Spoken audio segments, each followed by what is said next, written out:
അത് ശ്രീ റഫീഖ് ജലീലിക്കലിന് കൊടുത്തുകൊണ്ട് നമ്മുടെ കോളേജിലെ കഴിഞ്ഞ വർഷത്തെ മാഗസിൻ പ്രകാശനം നിർവഹിക്കാൻ പറ്റും.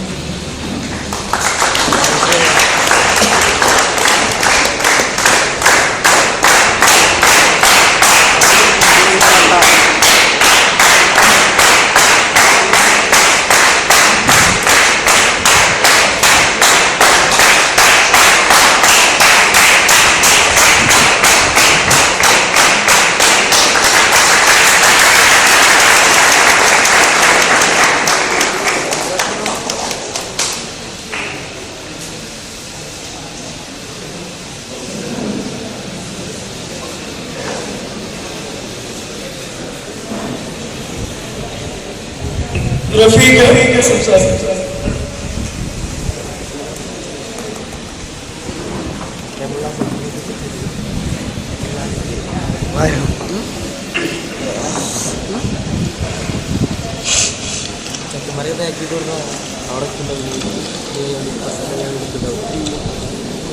ആദരണീയനായ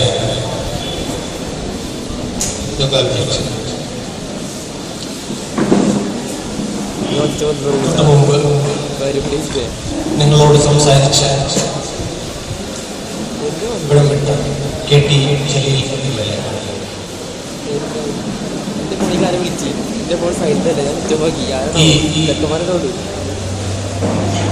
വിദ്യാഭ്യാസ സ്ഥാപനത്തിന്റെ ക്യാപിറ്റൽ അക്കാഡമിയുടെ അധ്യാപക സുഹൃത്തുക്കളെ, പ്രിയപ്പെട്ട വിദ്യാർത്ഥികളെ,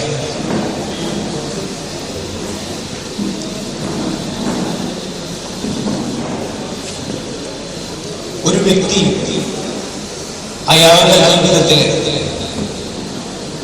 സംശുദ്ധമായ ജീവിതം എങ്ങനെ രൂപപ്പെടുത്തണം എന്നതിനെ കുറിച്ച് തൊട്ടു മുൻപ് ആദരണീയനായ MLA വംശനാശം വന്നു പോകുന്ന നല്ല രാഷ്ട്രീയക്കാരിൽ ഒരാളായ സംശുദ്ധ രാഷ്ട്രീയത്തിനുടമയായിട്ടുള്ള ആദരണീയനായ MLA എന്നോട് സംസാരിച്ചു. അത്തരം ഉപദേശങ്ങൾക്കൊന്നും ഞാൻ ആളല്ല. എങ്കിലും നിങ്ങളുടെ മാഗസിൻ പ്രകാശനത്തോടനുബന്ധിച്ച് മാഗസിൻ പ്രകാശനം ചെയ്യുവാനാണ് നിങ്ങളെ ക്ഷണിക്കുന്നത് എന്ന് ഇതിന്റെ സംഘാടകരോട് പറഞ്ഞപ്പോൾ നമ്മുടെ ഭാഷയെക്കുറിച്ച് ചില ചെറിയ ചിന്തകൾ എന്റെ മനസ്സിൽ കടന്നു വരികയാണ്. ഇക്കഴിഞ്ഞ 21-ാം തീയതി അഖില ലോക മാതൃഭാഷാ ദിനമായിരുന്നു. നമ്മുടെ മാതൃഭാഷ ഒരു വ്യക്തിയുടെ മാതൃഭാഷ രൂപപ്പെടുന്നത്, ഒരു കുട്ടി ജനിച്ചു വീഴുന്ന ഒരു കുട്ടി അവന്റെ ഭാഷയിലേക്ക് പരിവപ്പെടുന്നത് എങ്ങനെയാണ് എന്ന് ആർക്കും അറിയാം. സ്പർശനം, ഗന്ധം, ഓർമ്മ, മണം, അങ്ങനെ തുടങ്ങി ഇന്ദ്രിയ സംബന്ധിയായിട്ടുള്ള എല്ലാ ചാലകങ്ങളിലൂടെയും ആണ് ഒരാളുടെ ഭാഷ രൂപപ്പെടുന്നത്. അവൻ ആദ്യമായിട്ട് അമ്മ എന്നാണ് ഉച്ചരിക്കുന്നത്. ഞാൻ കഴിഞ്ഞ ദിവസം നിങ്ങളുടെ അധ്യാപകൻ പ്രദീപന്റെ അടുത്ത് ചോദിക്കേണ്ടായി, നിങ്ങളുടെ ഭാഷയിലെ നിങ്ങളുടെ പ്രാദേശികതയിലെ എത്ര ഗ്രാമ്യമായിട്ടുള്ള പദങ്ങൾ നിങ്ങൾക്കറിയാം? മലപ്പുറം ജില്ലക്കാരാണ്. അപ്പോ അന്യ ജില്ലക്കാരനായിട്ടുള്ള എനിക്ക് അറിവില്ലാത്ത എത്ര ഗ്രാമ്യമായിട്ടുള്ള പദങ്ങൾ നിങ്ങൾക്കറിയാം? കുറച്ച് വാക്കുകളൊക്കെ പ്രദീപം പറഞ്ഞു. മണ്ടുക, ഓടുക എന്നർത്ഥത്തിൽ മണ്ടുക എന്നുപയോഗിക്കും. സ്മെൽ, മണം എന്നതിന് ചൂര് എന്ന് പറയും. ചൂര് എന്റെ നാട്ടിലും പറയും.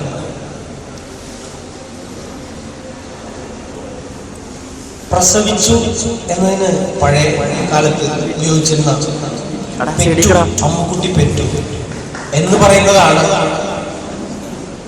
കുറെ കൂടി ജൈവികമായിട്ടുള്ള നമ്മളോട്, നമ്മുടെ ജീവനോടും ആത്മാവിനോടൊക്കെ ചേർന്ന് നിൽക്കുന്ന ഭാഷ എന്ന് ഞാൻ പ്രതികളോട് തർക്കിക്കുകയും ചെയ്തു.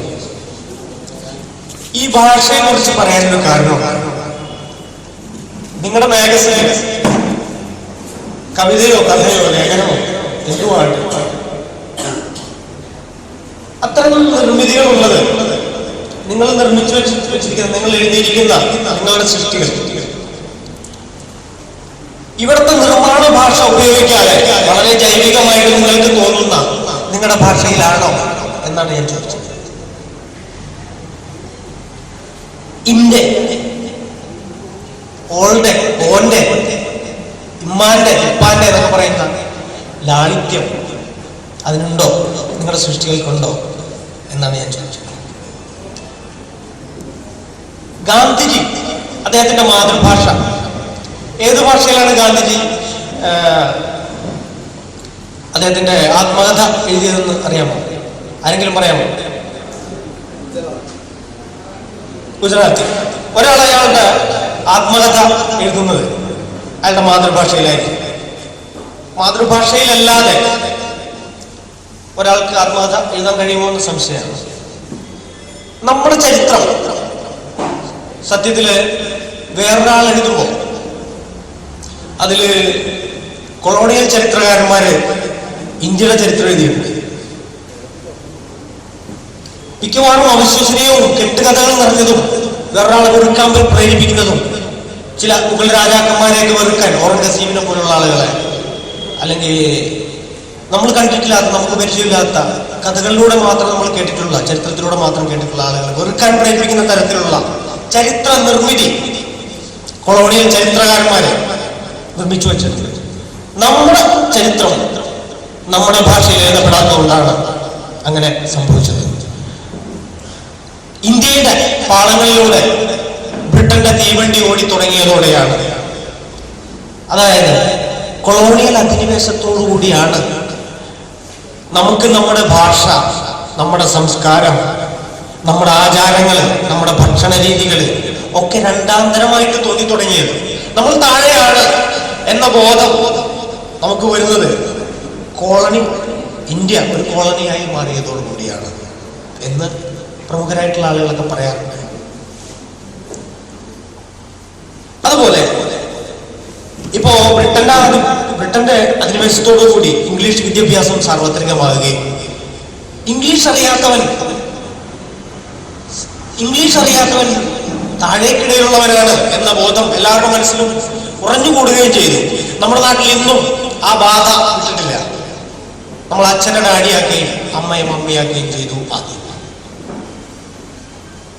അതുകൊണ്ടാണ് ഞാൻ നിങ്ങളോട് ചോദിച്ചത്, നിങ്ങൾ ഇപ്പോഴും ഉപ്പ ഉമ്മ എന്നൊക്കെയാണോ, അച്ഛ അമ്മയെ എന്നൊക്കെയാണോ വിളിക്കുന്നത്, അതോ ഡാഡിക്കോ മമ്മിക്കോ യാതൊരു കാരണവശാലും അർത്ഥവ്യത്യാസമില്ല. വേറൊരു ഭാഷയിൽ ഡാഡി മമ്മി തന്നെ വിളിക്കണം. നമ്മുടെ ഭാഷയിൽ നമ്മുടെ ഹൃദയത്തിൽ നിന്ന് വരുന്ന അച്ഛ അമ്മ ഡാഡി ഉപ്പ ഉമ്മ എന്നാണോ നിങ്ങൾ വിളിക്കുന്നത്?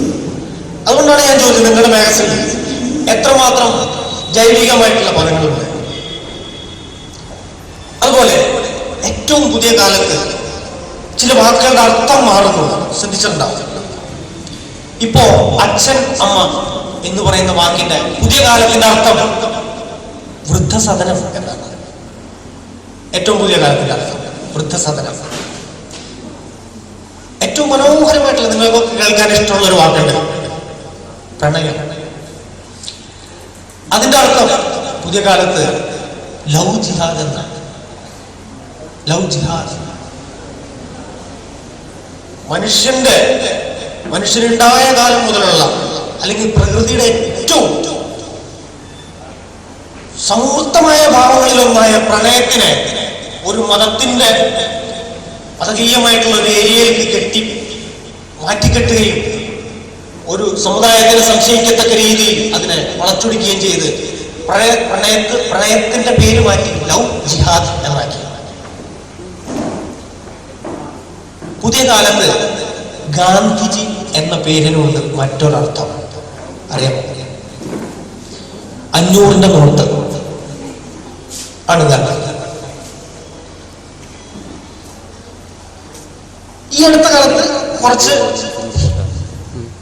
പുതിയ പുതിയ വാക്കുകൾ ഇംഗ്ലീഷിലെ ചില എലിമിനേഷൻ റൗണ്ട് നിങ്ങളൊക്കെ കേൾക്കുന്നതാണ്. Elimination round. എന്റെ ശിഷ്യനായിട്ടുള്ള ഒരു കുട്ടി അമ്മൂമ്മയ്ക്ക് എങ്ങനെയുണ്ട് എന്ന് ഞാൻ ചോദിച്ചപ്പോൾ അമ്മൂമ്മ എലിമിനേഷനിലാണ്, മിക്കവാറും നാളെ ഔട്ടാവാൻ സാധ്യതയുണ്ട്.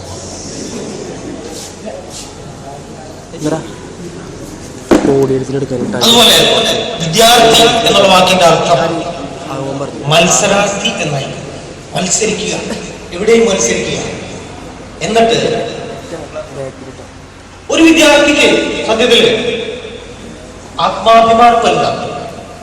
ഞങ്ങളൊക്കെ കരഞ്ഞിട്ടുണ്ട്, ഞങ്ങളുടെ മുൻതലമുറക്കാർ കരഞ്ഞിട്ടുണ്ട്.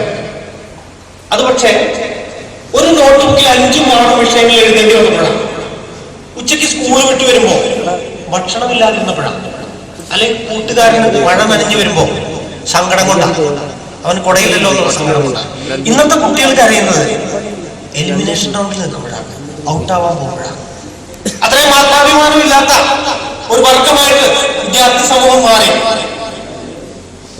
അതെന്തുകൊണ്ടാണ് എന്ന് നിങ്ങൾ ചിന്തിക്കുമ്പോൾ നിങ്ങൾ ആദ്യം ചെല്ലുന്നത് നിങ്ങളുടെ ജൈവികമായിട്ടുള്ള നിങ്ങളുടെ ജീവതാളത്തിലൂന്നിയ നിങ്ങളുടെ ഭാഷ നഷ്ടപ്പെട്ടു പോയി എന്നതാണ്. നിങ്ങളുടെ മൂല്യം അവിടെയാണ് ആദ്യമായിട്ട് നിങ്ങളുടെ മൂല്യം പോകുന്നത്.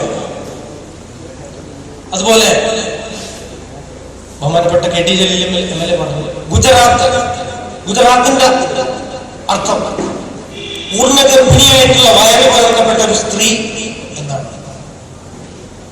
ഗുജറാത്തിന്റെ അർത്ഥം. ബോംബെ മുംബൈ ആയി മാറി, മദ്രാസ് ചെന്നൈ ആയി മാറി. ബോംബെയിലെ ഏറ്റവും വലിയ ടെർമിനൽ ഛത്രപതി ശിവാജി ടെർമിനലായി മാറി. ഇതിനൊക്കെ ഫാസിസ്റ്റ് മുഖങ്ങളാണ്. ഇത്തരം പേരുമാറ്റം, ഭാഷയുടെ മാറ്റം നമുക്ക് കൊണ്ടുതരുന്നത് ഫാസിസ്റ്റ് മുഖങ്ങളെയാണ്. അത്തരം ഫാസിസത്തിലേക്ക് നമ്മുടെ മനസ്സോ നമ്മളോ എത്താതിരിക്കണമെങ്കിൽ നമ്മുടെ ഭാഷയെ നമ്മൾ തിരികെ പിടിച്ചേ മതി. ഈ കാലഘട്ടത്തിലെ ആളുകൾ യാഥാർത്ഥ്യത്തെയല്ല സത്യത്തെ സ്നേഹിക്കുന്നത്, പ്രതിച്ഛായയാണ്. പ്രതിച്ഛായ കണ്ണാടി നോക്കിയിട്ട് നമ്മുടെ ഒറിജിനൽ ആയിട്ടുള്ള മുഖം ആണോ നമ്മൾ കണ്ണാടിക്കാൻ പോകുന്നത്? സത്യത്തിലല്ല. കുറച്ചുകൂടി ഭംഗിയുള്ള ഒരു മുഖമായിരിക്കും. ഫോട്ടോയിലൊക്കെ കുറച്ചുകൂടി ഭംഗിയുള്ള മുഖമായിരിക്കും. ചിലപ്പോൾ ഇങ്ങനെ കോഞ്ഞിട്ടുള്ള മുഖമൊക്കെ കുറച്ചുകൂടി അഡ്ജസ്റ്റ് ചെയ്തിട്ട് ഫോട്ടോയിൽ വേറൊരു സാധനം. ഇത് പറയാനുള്ള ഒരു കാരണം എന്താണെന്ന് വെച്ചാൽ ഈ പ്രതിച്ഛായയെ സ്നേഹിക്കുന്നതുകൊണ്ടാണ് വണ്ടി ഇടിച്ച് പറഞ്ഞു കിടക്കുന്ന ഒരാളുടെ ഫോട്ടോ മൊബൈലിൽ നമ്മൾ എടുക്കുന്നത്. അയാളെ ഹോസ്പിറ്റലിൽ കൊണ്ടുപോകാനല്ല ശ്രമിക്കുന്നത്, മൊബൈൽ വെച്ചിട്ട് അയാളുടെ ഫോട്ടോ എടുക്കുക.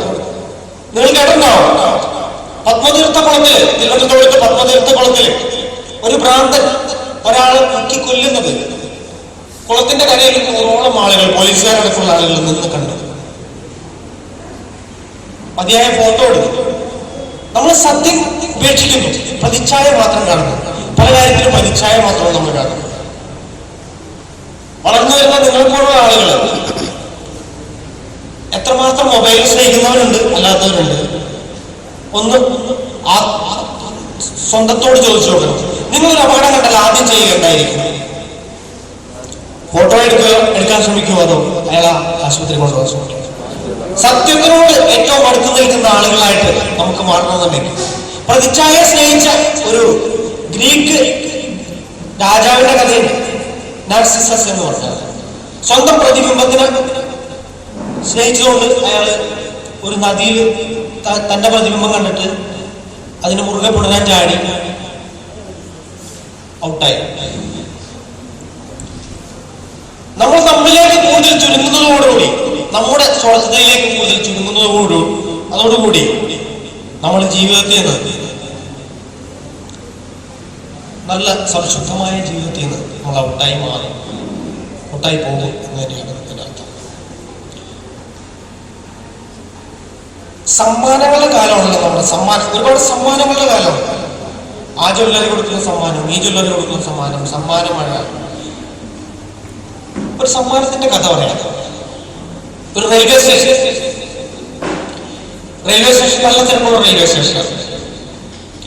ട്രെയിൻ കാത്ത് ഒരു യുവാവ് നിൽക്കുന്നു. അതിൽ നിന്ന് ട്രെയിൻ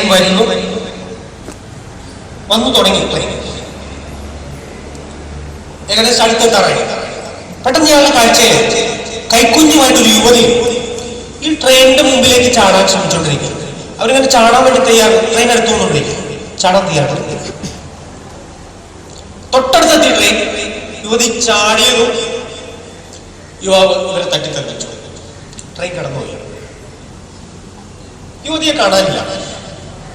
ഈ യുവാവ് ഒരു പാളത്തിൽ, അപ്പുറത്തൊരു പാളത്തിൽ കിടക്കുന്നു. അപ്പൊ ഒരു ചാനലിന്റെ അവതാരക ഒരു മൈക്കുമായിട്ട് വന്നിട്ട് പറഞ്ഞു, സാർ ഇത് ഞങ്ങളുടെ ഒരു പ്രോഗ്രാമായിരുന്നു. ഇത്തരം സന്ദർഭങ്ങളിൽ നിങ്ങളെപ്പോലുള്ള ആളുകൾ എങ്ങനെ പ്രതികരിക്കും എന്നറിയാൻ ഒരു ടെസ്റ്റ് നടത്തിയതാണ്. അപ്പൊ നിങ്ങൾക്ക് ഇന്ന ജ്വല്ലറിയുടെ വക ഒരു ചാക്ക് അരിയും അല്ലെങ്കിൽ വേറെ കുറെ സാധനങ്ങളൊക്കെ സമ്മാനമായിട്ടുണ്ട്, അത് വാങ്ങിക്കണം. അപ്പൊ വീണ്ടും എടുക്കുന്ന ആൾ പറഞ്ഞു, സോദരി ഞാൻ വാങ്ങിക്കാം.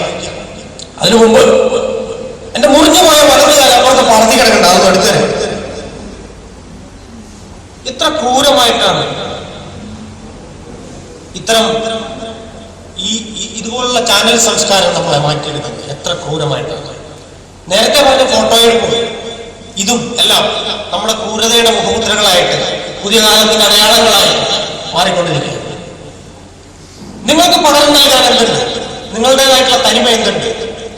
മനുഷ്യ നന്മയ്ക്ക് വേണ്ടി, മനുഷ്യന് വേണ്ടി നിങ്ങൾ വിദ്യാർത്ഥികൾക്ക് പുതിയ കാലത്തിന് നൽകാൻ എന്തുണ്ട് എന്നത് ഒരു വലിയ ചോദ്യമാണ്.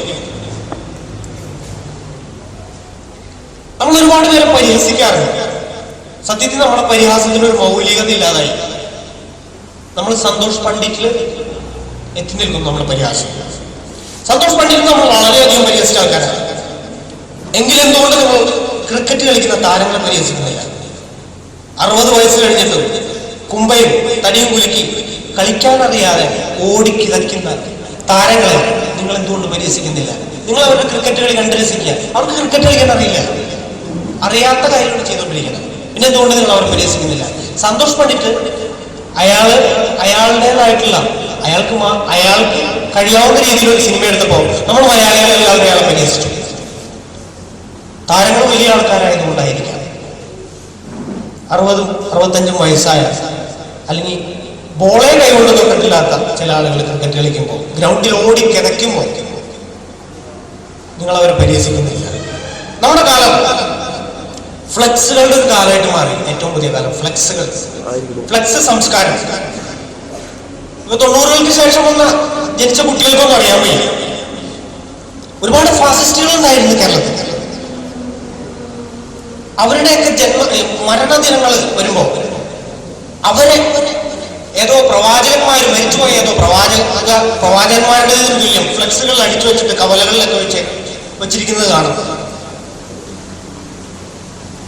മലയാളത്തിലെ ഏറ്റവും അമൂല്യമായ ചില വാക്കുകളും അടിയുണ്ടാവും.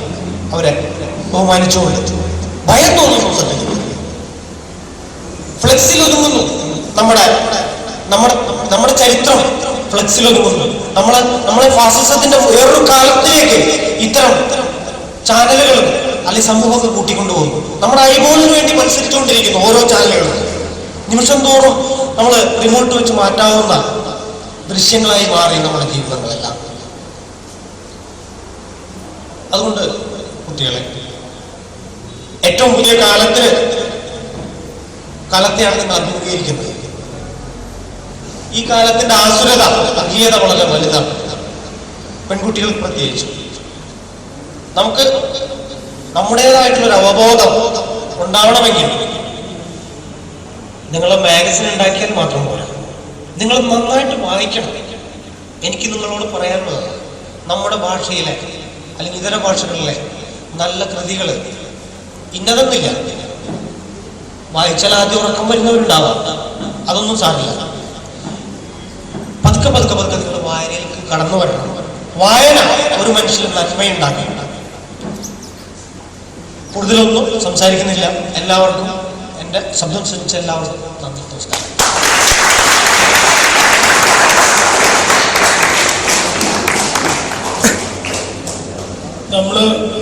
പ്രോഗ്രാംസ് ടൈം വളരെ കുറവാണ് നമുക്ക്. അപ്പോൾ ഇങ്ങനെ ഈ അലഞ്ഞു തിരിഞ്ഞ് നടക്കുക, പുറത്തേക്ക് പോവുക, മൊബൈൽ ഫോൺ യൂസ് ചെയ്യുക, പിന്നെ ഒന്ന് അങ്ങോട്ട് പോവുക, അവനെ വിളിക്കുക, ഇതിനൊന്നും നമുക്ക് സമയമില്ല. നമുക്കുള്ളത് ആകെ ഒരു ദിവസമാണ്. നിങ്ങളെ സംബന്ധിച്ചിടത്തോളം അത് എങ്ങനെയൊക്കെ എൻജോയ് ചെയ്യാൻ പറ്റും ആ ഒരു തലത്തിലൊക്കെ എത്തിക്കാൻ വേണ്ടിയിട്ടാണ് നമ്മൾ ഇത്തരത്തിലൊരു പ്രോഗ്രാം ഇങ്ങനെയൊക്കെ കൊണ്ടുവന്നിട്ട് അറേഞ്ച് ചെയ്തത്.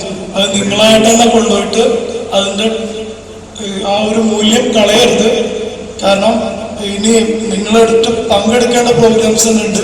അത് കഴിഞ്ഞാൽ വളരെ ഭംഗിയായിട്ട് ഇവിടെ ഏറ്റവും പോപ്പുലർ ആയിട്ടുള്ള ഒരു ടീമിന് തന്നെയാണ് നമ്മുടെ ഗാനമേള ഏൽപ്പിച്ചിട്ടുള്ളത്. നിങ്ങളുടെ ആ ഒരു പൾസ് അറിയണോണ്ടാണ് നമ്മൾ അത്രയും കോസ്റ്റ്ലി ആയിട്ട് ആ ഒരു പ്രോഗ്രാം വെച്ചത്. ഇനി അത്